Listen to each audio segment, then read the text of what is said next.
sa labi, matagal ko ng pangarap ngunit di ko lang masabi. Dahil alam ko namang mataas ka at malabo na magustuhan ako. Nakatingin lang sa malayo, palihim tinitingnan kapag ikaw ay dadaan. Di ko maipaliwanag aking nararamdaman. Binabalot ng kaba, gusto lang walang kibo. Natatakot na lumapit, baka ako'y mabigo. Di pansin ako natingin, parang mapraning. Palihim na nakatingin, baka mapansin ng isang simple na katulad ko. Kaya ako'y takot, nasubukang malapitan ka, hindi kita abot. Kaya palaging bagot, malungkot lang isipin. Matagal ko nang gusto ngunit di ko kayang sabihin. Natatakot na aminin, baka di mo pansinin. Dahil walang salapi, pag-ibig di kayang bilhin. Madalas na tulala, hindi na mapakali. Kapag ikaw ay daraan, para akong mapapraning. Mamahalin na suot mo, hindi kayang mabili. Ng isang simple tulad ko lang ipagmamalaki.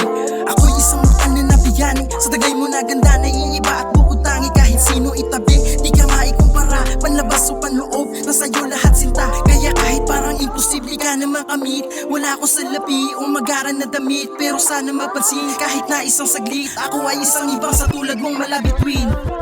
Nung una kang makita, tila ko'y nabigla sa taglay na ganda mo mula ulo hanggang paa.